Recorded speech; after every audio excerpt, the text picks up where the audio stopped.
আজকে স্ম্যাকডাউনের শুরুতে আমরা জেকব ফাটু, সোলো সিকোবা আর জেব কবকে দেখতে পাই। আর জেব কবের নাম চেঞ্জ করে দেওয়া হয়েছে। আমি তোমাদেরকে বলেছিলাম যে ডাব্লিউডাব্লিউ জেসি ম্যাটিও নামে একটা ট্রেডমার্ক ফাইল করেছে, তো ওই নামটা জেব কবের জন্যই ছিল। এখন জেব কবকে আমরা জেসি নামেই চিনছি, ম্যাটিও কথাটা অতটা উল্লেখ করা হচ্ছে না। তো এখানে কী হয়েছে, এখানে সোলো সিকোবা প্রোমো কাট করে বলে যে সে জেকব ফাটুকে সাহায্য করার জন্যই জেব কবকে এনেছে। জেব কবকে সে সাহায্য চেয়েছিল আর জেব কব সাহায্য করতে চলে এসছে। তো জেব কবের জন্যই আর সোলো সিকোবার জন্যই কিন্তু জেকব ফাটু এখানে ইউএস চ্যাম্পিয়নশিপ রিটেন করতে সাকসেসফুল হয়েছিল ব্যাকল্যাশেতে। আর যেটা শুনে জেকব ফাটু তো একদমই খুশি হয় না, সে একটু অন্যরকম মানে বলতে পারো যে একটু বাঁকা চোখে তাকাচ্ছে আর জেকব ফাটু আর জেব কবের দিকে। জেব কব যে এসছে এটাকে সে কিন্তু ভালো চোখে একদমই নিচ্ছে না।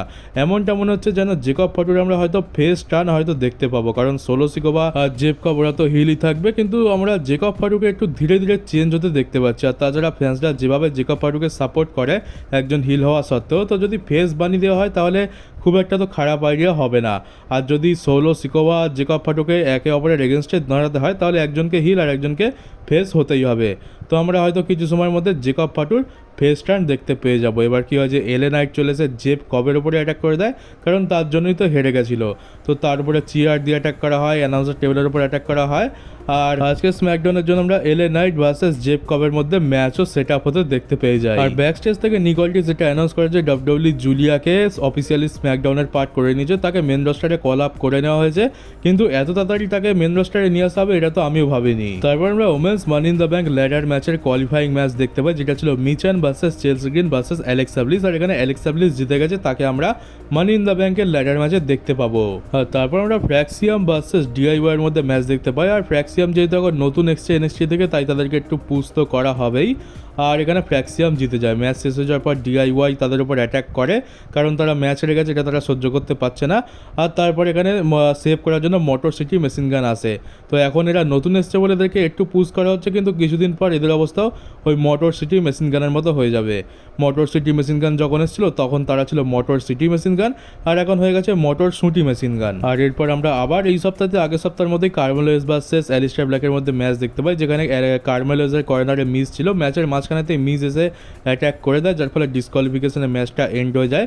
তারপর মিজের কপালে একটা ব্ল্যাক মাসও জুটে যায়, এখানে অ্যালিস্টার ব্ল্যাক তাকে ব্ল্যাক মাস লাগিয়ে পুরো শুয়ে দেয়, আর তার লাভটা উঠে কার্মেলোস সে তার ফিনিশার লাগিয়ে দেয় অ্যালিস্টার ব্ল্যাককে। এরপর আমরা ড্রু ম্যাকিন্টায়ারকে দেখতে পাই। ড্রু ম্যাকিন্টায়ারের সাথে তো ডেভান প্রিস্টের রাইভালরি কন্টিনিউ থাকবে, সেটা আমরা বুঝেই গেছি। আর এখানে আমরা সেটাই দেখতে পেলাম। এখানে প্রোমোতে আমরা এটা দেখতে পেলাম যে ড্রু ম্যাকিন্টায়ার বলছে ডেভান প্রিস্টের জন্য আমি গ্র্যান্ড স্ল্যাম চ্যাম্পিয়ন হতে পারলাম না, কারণ হচ্ছে যে ইউএস চ্যাম্পিয়নশিপই এমন একটা চ্যাম্পিয়নশিপ যেটা জিতে নিলে ড্রু ম্যাকিন্টায়ার হয়ে যাবে গ্র্যান্ড স্ল্যাম চ্যাম্পিয়ন। তো সেইটা ডেভান প্রিস্টের জন্য সম্ভব হলো না।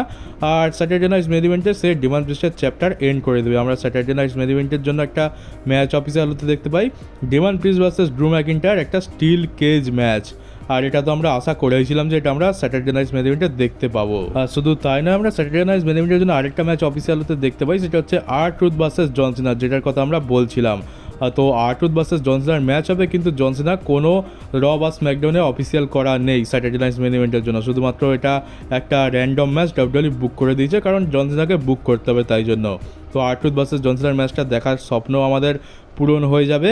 আর-ট্রুথ এখানে ব্যাকস্টেজ থেকে একটা ছোট্ট প্রোমো কাট করে এখানে বলে যে জন সিনা সেরকম মানুষ নয় যে নিজের ফ্যানদের ওপর টার্ন করবে, সে রেসলিংকে রুইন করবে, এমনকি নিজের ভাই বন্ধুদের টেবিলের ওপর মেরে ভেঙে দেবে। তো জন সিনা এটা আমি যে জন সিনাকে চিনি সেই জন সিনা তো এটা নয়, কিন্তু জন সিনাকে যদি আবার আগের অবস্থায় ফিরিয়ে আনার জন্য যদি তাকে হারাতে হয় তাহলে আমি সেটা করতে রাজি আছি। তো আর-ট্রুথ এখানে বলছে যে স্যাটারডে নাইট মেন ইভেন্টে সে জন সিনাকে হারিয়ে দিয়ে পুরনো জন সিনাকে ফিরিয়ে আনবে। আর হয়তো আমরা এই রাইভালরির কোনো রকম বিল্ড হয়তো দেখতে পাবো না, জন সিনা হয়তো আসবে না, একদম ডাইরেক্ট আমরা তাকে স্যাটারডে নাইট মেন ইভেন্টেই দেখতে পাবো। আর তারপরে ব্যাপারটা হচ্ছে যে আর-ট্রুথ তো কীরকম আমরা জানো, আর যদি ডাব্লিউডাব্লিউ জন সিনা আর আর-ট্রুথের মধ্যে কোনো একটা প্রোমো সেগমেন্ট প্ল্যান করে রাখে তাহলে বলা যায় না আর-ট্রুথ হয়তো জন সিনার ক্যারেক্টারও ব্রেক করে দিতে পারে, কারণ জন সিনা নিজের ক্যারেক্টারটাকে সামলাতে বেশ স্ট্রাগল করতে হচ্ছে, মুখ দিয়ে হাসি বেরিয়ে যাচ্ছে। আর যদি আর-ট্রুথ সামনে চলে আসে তাহলে তো আরও অবস্থা খারাপ হয়ে যাবে। তো সেই জন্যই হয়তো ডাব্লিউডাব্লিউ এদের দুজনকে সামনাসামনি আনতে চাইছে না, একেবারে ডাইরেক্ট আমরা ম্যাচের মধ্যে এদেরকে দেখতে পাবো। এবার দেখো একটা জিনিস এটা মানতে হবে যে ডাব্লিউডাব্লিউ কিন্তু স্যাটারডে নাইট মেন ইভেন্টের কার্ডগুলো বেশ ভালো করে। এখনো পর্যন্ত আমরা আমরা যে কটা স্যাটারডে নাইটস মেন ইভেন্ট দেখতে পেয়েছি প্রত্যেকটার ম্যাচ কার্ড কিন্তু খুবই ভালো হয়।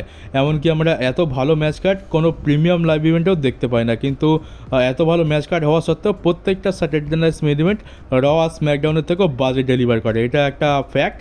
কী করে ডাব্লিউডাব্লিউ এত বাজে শো বানিয়ে দেয় সেটা বুঝতে পারি না। মানে এত ভালো ম্যাচ কার্ড, এত বড় বড় ম্যাচেস, কিন্তু দেখার পর আমাদের জন্য কোনো রকম স্যাটিসফ্যাকশন আসে না, কোনো রকম মজা আসে না। তো এটাই হয়ে গেছে স্যাটারডে নাইটস মেন ইভেন্টের ফরম্যাট।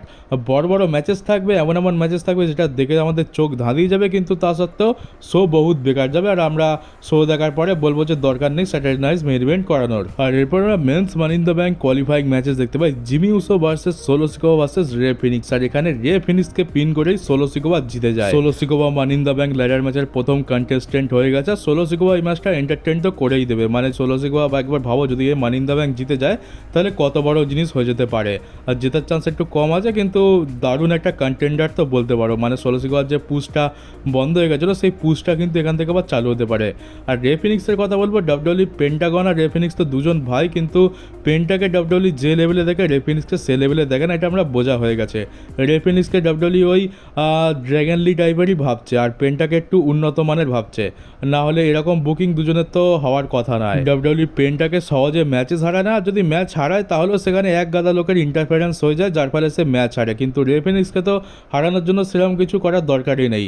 চ্যাট গেবালো রাসেলমেনিয়াতে হারিয়ে দিল, আর এখন সোলো সিকোভাও হারিয়ে দিল। আর আমরা জেব কব ভার্সেস এলএ নাইটের মধ্যে ম্যাচ দেখতে পাই। একটা জিনিস তো বুঝে গেলাম যে এই জেব কব একটু নাটা দেখতে একটু জোকারের মতো হলেও গায়ে অনেক জোর আছে, সে ঠিক আছে। আর এটা যেহেতু জেব কবের প্রথম ম্যাচ, তো সে এখানে হারবে না। আর একটা খুবই আজব জিনিস দেখতে পেলাম, মানে জেব কব এখানে স্ট্যান্ডিং মুন শট লাগিয়ে পিন করলো এলএ নাইটকে, আর এখানে জেব কব জিতে গেছে। মানে জেব কবের ফিনিশার কি স্ট্যান্ডিং মুন শট?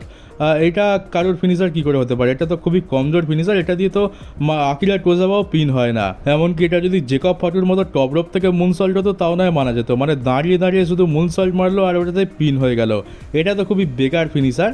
আর জেব কবের এত তাগড়াই চেহারা, একটু হাইটটা কম কিন্তু এত তাগড়াই চেহারা, তাকে কোনো স্ট্রং ফিনিশার দিলেই ভালো হতো। মানে এইরকম একটা সস্তার ফিনিশার দিয়ে তো খুব একটা বিলিভেবল লাগবে না, তো এটা তো আমার বড় আজব লাগছে। আর তারপরে আমরা রিংয়ের মধ্যে সোলো সিকোভাকে জেব কবের হ্যান্ড রেস করতে দেখতে পাই, যেখানে জেকব ফাটো কিন্তু এখনও তাদেরকে সন্দেহের চোখেই দেখে যাচ্ছে।